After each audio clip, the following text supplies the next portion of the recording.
right, guys, welcome to another video here from my hand. Before we get into the action, I just want to talk about Eco-ternal weekend. The legacy iteration is coming up. We have entries for Eternal Weekend EU, kindly sponsored by Four Seasons and Boost MTG.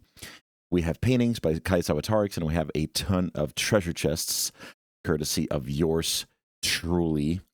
Here are the details for the events. I had to change the date for Vintage because of some colliding factors with MTGO events. But September 6th is going to be the Legacy iteration. In front of you, you have all the details. Go join my Metafy to buy a ticket or send me a message directly and I will get you enrolled into the tournament. I can't wait to see you guys there. Now, let's get back to the video. All right, Metagame Monday is upon us. Let's get into things. 40 decks, 5 tub H. You know the drill. I'm just back. I just got back from a nice modern tournament, Nordic Masters, where I did coverage. So I didn't get the chance to play any Legacy myself in the past week, but these results are incredible. I am really excited to dig into this. So first of all, let's see the 5 winners of these events. We have 2 copies of Cephalid Breakfast. I certainly couldn't predict that. I actually only thought this deck was viable in the hands of Larson. Larson, who will be publishing a guide with me in one of the following weeks. I'm very excited for that one. So look out for that if you're into some breakfast high-level content. Fun fact is, Larson is one of these top 8s with Reanimator, so take that as you wish. Reanimator was able to take down a challenge, not the biggest surprise. Demir Tempo in the hands of INF, Japanese sensei, playing ninja strategy. Very, very on brand and not exactly unexpected that INF is able to take down a challenge. He's a master. And then we had a weird version of, I don't even know what to call it, white weenie, white token stuff, warp, white deck in the hands of Brazilian grinder Hamuda. So this card featured, so you can basically warp it, go search up a 1-drop, and I mean, this will come back later, and you know, this is kind of a weird deck where you even took advantage of Ancient Tomb, and just a deck that presents annoying problems for the opponent. I think this is a theme right now that these white and green decks going wide are an efficient way to, or efficient ways to attack the metagame, and I'm not sure how to react. So sure, you could play stuff like Toxic Deluge, or you know, the Pyroclastans of the world, or Control with Terminus, or Wrath of the Skies, or whatever. But the thing is, it's just not, it's very hard to justify playing those cards, which is why these creature decks have found a sweet spot in the metagame. So big kudos to whoever got that idea first, and kudos to those who thought it was a good idea and have implemented it, right? So an idea has got to come from somewhere, but then if you can improve on that idea or apply it in a better timing, then all of a sudden the dynamic idea ball is rolling downhill. Let's put these. So creature strategy, tempo. I'll actually put breakfast under creature strategy as well. I can talk a little bit about that. It's mainly that if spot removal is good against your deck, I feel like it's viable to put it here, because a lot of decks will not even bring in graveyard hate against breakfast. They will mainly fight on the creature axis against it. So I have a hard time putting it under graveyard. But of course, breakfast in the metagame makes cards like, you know, Endurance, Nihil Spellbomb, Doughty Void Walker, that kind of stuff better, right? Because it, you know, interacts with the deck. So let's look at the graveyard column here. The graveyard column is 13 Reanimator decks and 3 Oops All Spells decks. Oops All Spells is back, which is a bit of a surprise because it was already back last week, right? And then you would expect people to prepare more for it, but it turns out with enough, you know, Mystic Forge, non-blue creature stuff, Prison strategies, big mana strategies, Oops All Spells is still perfectly fine. Yeah, very cool to see that deck at least looming with a threatening number, so that you can't really sleep on this deck. Let's say this had 0 or 1 copy, you know, in the top 8. You can essentially justify just bypassing the matchup entirely, but you really can't right now, which is, I find that cool, a cool aspect to worry about Oops All Spells. And its presence will also interfere with, other graveyard strategies. So let's talk a little bit about the premier big bad wolf here. So Reanimator keeps putting up numbers. Kind of, it's not really surprising that it does well, but I was actually very hopeful a couple of weeks ago where Reanimator seemed to be, on a downtrend. So it's a lot about understanding that if Reanimator's on a downtrend, that's not your time to start, not respecting the deck or, yeah, I'll cut this piece of graveyard hate in favor of something else. It's really just the time to keep doing exactly that and make that the new standard. The new standard should be, running more endurances, more spell bombs, more void walkers, all of that stuff you don't want to sleep on just because Reanimator had one slow week. So I hope we can get back to that and keep Reanimator a little bit more in check. I would ideally want this number to get sliced in half by the time of Eternal Weekend. Let's see if that's realistic. Next column is the tempo column, and it's actually very surprising to see that the Core Steel Cutter, is it versions that did so well the previous couple of weeks is nowhere to be found. We just have a single copy of traditional, I guess, well, I think this version had a couple of counterbalances, but, traditional Izzet Splash, Questing Druid, and then only a couple of blue-black tempo. But that also makes a lot of sense, right? Blue-black tempo wants to feast on the Core Steel Cutter decks, but, if there aren't any, that can be a hard job. So pretty interested. I'm very interested to see where tempo is going in the weeks to come.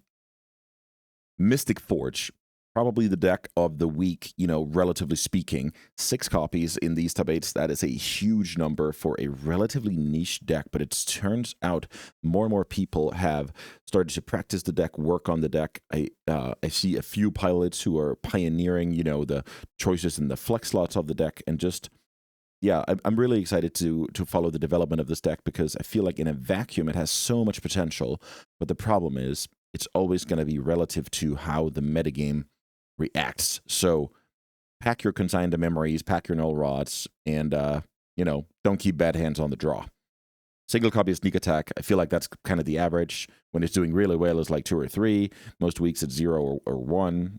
It's a deck in the format, but it's not something like, let's say you have a bad Sneak and Show matchup. I think it's reliable enough to not worry about that too much right now. Control here, this is very near and dear to my heart. You guys know that. I 5-0'd a last change qualifier for the previous showcase with Jeskai Wizards. I keep working on that deck. From time to time. I think it's a really strong deck. It bypasses so much stuff, good against Chalice, good against Blood Moon, good against creatures in general, good against tempo. So it checks a lot of boxes for me. So I believe this was 2 versions of Jeskai and 1 version of Grixis. Grixis essentially gives you Bowmasters and Kaito. I guess access to Nile Spellbomb is not bad either. And then white, you get the removal spells, you get the Wrath of the Skies out of the sideboard. So I guess Fourth Yolingus is also not nothing, right? That card is actually very, very important out of that strategy for closing power and keeping the opponent a little bit off balance. Love to see control represented, and I love to see the Wizard package being the premier choice. Next up, couple of energy decks here. Also, this white weenie Blink Warp version also played the energy package, but I wanted to highlight this key card instead. But yeah, couple of these, black-white Mardu energy decks that have been, I guess, establishing themselves as a player in the metagame, kind of a role player in these videos, but I like to highlight it. A few weeks ago, one of my members published a guide over on my Metafy. I can really recommend giving that a read. It was a 15-minute bedtime story, and all of a sudden you just understand the synergies, the pressure points, and how the deck functions a lot more. So I basically read it as an enemy of the deck because I want to be prepared against it, but you can certainly also use it as a manual to get going and start your own adventures and rack up top 8s like Morsa is doing with the strategy. Single copy of I guess mono red Stompy, not really relying on the Blood Moons, more like the explosiveness of the initiative mechanic. And then this deck is also incorporating Karn. Karn is, of course, incredible against Mystic Forge, and it does a bunch of stuff all over the field. Really cool to see that deck is just focusing on jamming 4-drops and foregoing the Blood Moon element because, I guess too many basic lands in the metagame. Then there was this sweet black-white smallpox deck with the hatchling land that lets you get 1/1s when it gets sacrificed. So essentially you can charge that and then, smallpox, get some tokens, and just grind out your opponent. That is a pretty sick strategy. I used to love playing black-white smallpox, Lingering Souls, Liliana the Veil, 1-mana discard spells, Fatal Push type strategy in Modern years ago, probably almost a decade. But that was very cool to see. I just thought it was like some black-white energy deck at first, but then I saw the smallpoxes and I was like, okay, we're really doing it here.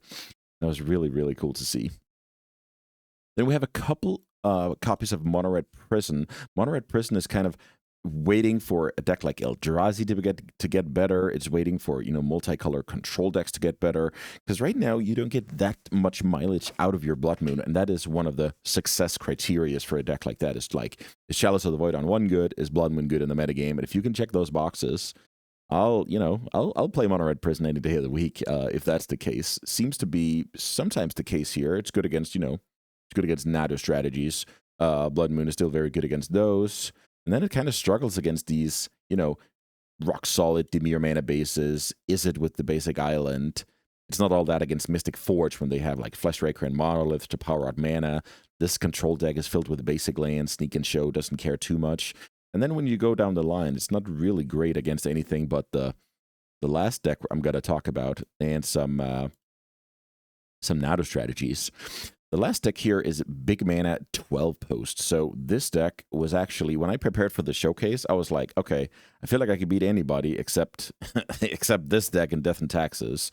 I was a little bit unlucky to pair into Death and Taxes and get eliminated, but yeah, this just operates on a totally different axis. I love that big mana is a thing in Legacy, despite it being a Wasteland format, right? So also, this player has worked a ton on the deck, and I love to see when that pays off. That's exactly what we want to see, the dedication to a deck and then paying off because you find a way to build a great deck, adapt to the metagame, and present a very, very powerful deck. So all in all, we have to beat Reanimator, we have to beat Mystic Forge, and we have to focus on creatures. I think those are the biggest things in the weeks to come. So, pack your Incidental Graveyard Hate game 1. Make sure you have a good game 1 against Reanimator. I can't stress that enough. You cannot just sideboard your way out of it and then afterwards feel like you got robbed because you couldn't win 2 back-to-back games. Winning back-to-back games is very, very hard. So please work on the game 1 percentages to make it less of a mountain to climb.